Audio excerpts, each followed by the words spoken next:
So it's a 1-0 loss to Bishop Auckland tonight. What did you think of that performance? Yeah, disappointing. Not going to hide away from anything. Probably, it's our worst league performance of the season. It wasn't a good spectacle to watch from both teams. Neither teams let set the game on fire. But again, Saturday where we created so many chances, we deserved something from his overall play. We didn't deserve anything tonight. And you wouldn't say they tore us apart. I think they had 2 shots second half. We had more possession, but we used the possession in the wrong area of the pitch.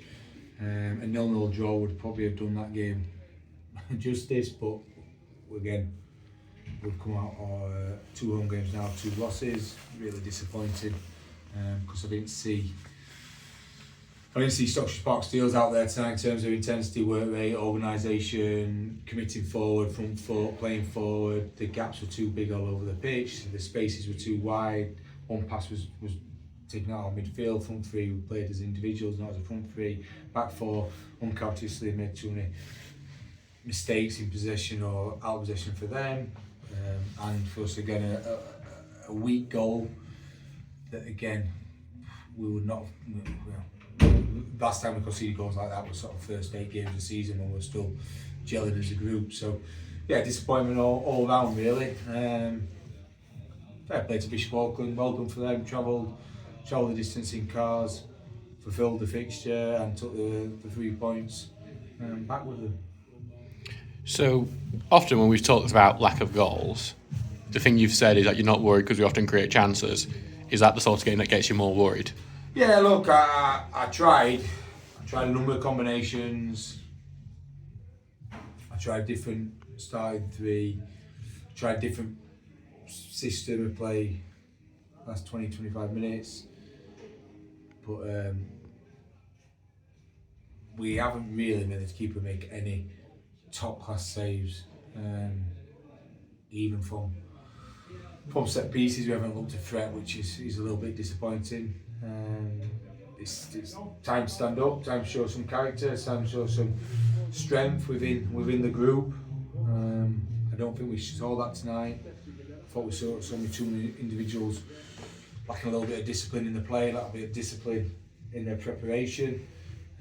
It's cost us. So yeah, it's good. It's good that we're going to have that character. Good that if we're going to have a blip, we have it at this stage when we've still got 16 games to go. But the players have got to think what's got them in that position and realise that tonight wasn't up to the level that we expect of Stockbridge Park Steels.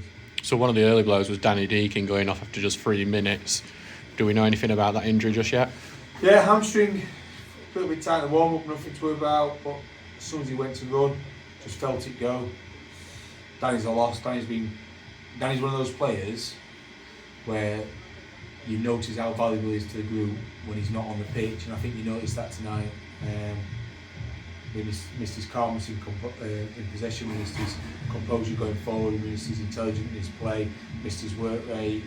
Him and James Morris, the only 2 players missing. If you'd like, we shouldn't miss him as much as we have done in the last 2 games, but we have missed him. We have had a new signing coming. We saw him in the last half hour, Harrison Phillips. You could see that he was trying to make himself a nuisance, though. I think you'll agree the lack of the ball quality into him was not great, but he did put himself about. What will we see from him over the next few months? If Harrison had played on Saturday, you've seen what Harrison's capable of. He's a finisher. He plays on the shoulder. He's a number like a goal scorer, finisher. He plays on the shoulder, gets in between, pops up in positions to score. He's not going to necessarily get involved in a lot of the build-up play and link up, or like James Morris does, or Tommy does. To a certain extent, he needs a supply line, and Saturday, if he got a supply line, I'm sure he would have scored. Tonight, there wasn't enough quality in that final pass, that final action, so we didn't see. But he's come to the group. Obviously, there's something different that we've been lacking. So hopefully, over time, we'll see what he brings. So Ryon Novak come back today from dual registration. And is the plan for him to be with our group going forward, or will you be returning back to Roston to continue getting first team game time? Yeah, look, I want to do the best by Ollie. Obviously, if I think he's more important for us at Stockbridge, I want him here, but I want to do the best by Ollie. He's been enjoying. You've seen his progression there, and he deserves to come back. Boston didn't have a midweek game, so he's our player. But I'll always do what's best by Ollie. But obviously, if I think he can add value to our squad, he'll be with us. But if it's to put him on the bench and get 10 minutes, 15 minutes, it's unfair on him. So I'll let him get 90 at Roston, but it was great to have him back involved. And have you ever seen a red card for the ball being kicked away, like Jordan Lemon got on the bench today? Yeah, David, he's a player, so kicking the ball away, time wasting is a yellow card, whether you're on the bench or not, whether he thought it was management. I thought it was a rash decision, a strange decision, because we're losing. He just kicked it out of frustration from a misplaced pass. I thought it was a really bizarre decision. I hope he rescinds it, and if you can, change it to a yellow, because there are loads of games a yellow for a player. And so we'll move on to Bradford Park Avenue on Saturday. We've had a win against them in the FA Cup at the Horsefall. We've had a loss against them in the league. What do you think going into that game? Both games played really well. For 70 minutes in the game, 65 minutes in the game here, we were excellent, and then we just made a couple of wrong decisions in the latter stages that cost us. There we were excellent. It was a different manager, different personnel, but we were excellent. We played the surface of the AstroTurf well. We didn't overplay. We played at the right times, and we know they're going to be a strong, organised outfit. They're in a similar position to us now in the league, so we're both trying to get ourselves into that playoff. So there's a lot to play for. The players have got to be motivated. They can't be any heads down. They've got to be fully motivated, fully fired up to go respond with 3 points at Bradford Park Avenue. Thank you very much, Ian, because I've got you longer than normal. Cheers, Adam.